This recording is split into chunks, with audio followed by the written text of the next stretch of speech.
The Ranveer Show Clips, India's smartest podcast highlights channel. Subscribe and hit that bell icon. Okay, wait, hold on. Let's give you guys a kind of context on what Reiki is. So basically, Reiki is touch healing. So say you're injured in a particular part, someone will conduct a Reiki session over that particular part of your body and related parts that are also injured and kind of heal you through that touch. Now, there's not scientific proof behind this, but you've experienced Reiki, I've experienced Reiki. What you feel is actually real. And this is something only a Reiki practitioner will be able to vouch for. Now, the science of it, according to me, and there's no proof behind this, but is that when I'm touching your knee, say, like, your knee is injured, I'm sending out some kind of electromagnetic waves from my own body into your knees, and that's kind of helping with the healing. And the reason I've kind of drawn this conclusion is because when I had a tennis elbow, when I went to my physio, they gave me like these, I think they put a machine, I don't know what it's called, but they basically send electric waves on your injured part. And that had actually helped my tennis elbow, that made it heal. But it hadn't healed completely, and that's why I had gone for Reiki, where someone recommended, why don't you try this alternative healing method? And Reiki was the thing that actually kind of fixed my tennis elbow back then. And that's when I started buying it. I was like, okay, wait, there's some science to this, even if there's no scientific proof, because I physically felt the healing inside me. Right. Similarly, in Reiki, then, I mean, you're administering Reiki to injured body parts and all that, but you're also administering Reiki to what we call the chakras.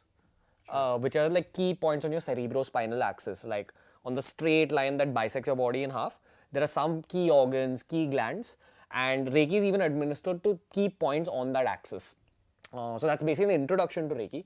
I want to ask Abhijit, what was your whole experience of something like Reiki, and what did it add to your life? What value did it add? Because you're a very successful businessman, entrepreneur, one of the most well-read scientific human beings I've ever come across in my life, but you have dealt with something, say, non-scientific like Reiki. Sure. So, actually, I must go one step back. When I went in my health transformation journey, I actually got on to the journey of discovering Osho. Oh, wow. So, Osho actually happened before Reiki. Okay. So, and I think he helped me bridge the two worlds, the logical and, let's say, the total mystical and the spiritual bit. So, that was like a, let's say, step one. And when I got into Reiki, it kind of just synced very well in that. So for me, Reiki was number one, this whole acceptance that there is energy, and do you allow energy or do you kind of hold on to it, block it? So the Reiki journey was really about I can let energy flow through me and it can do good, not just for me, for others as well. So I think that was a great kind of, realization. Can you explain the same paragraph to a skeptic who's like listening to this and he's like, what is this energy that Abhijit's speaking about? So, okay, forget about the spirituality part of it.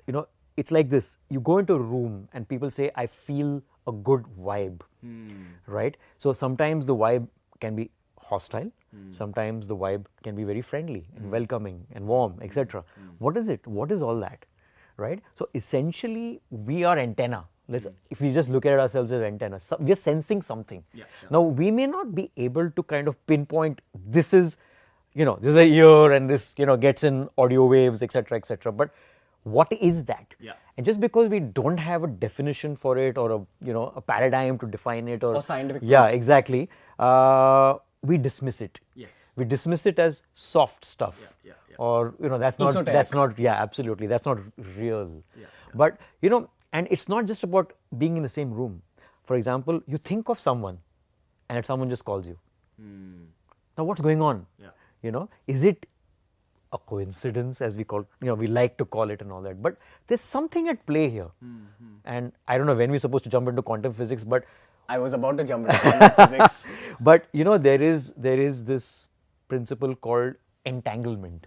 Yeah, what does that basically mean? It means that when two electrons, they interact with each other. Electrons are like the smaller parts of an atom. Like atom consists of like three parts: protons, neutrons, and electrons.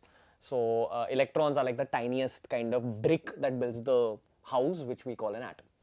So the electrons are the ones which are like, rotating around this atom, which is really tiny. Yeah.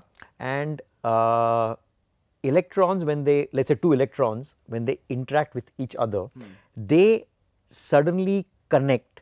And even if they are separated and one electron is in Alaska and the other one is in, Himalayas or whatever. Like if you're able to separate them.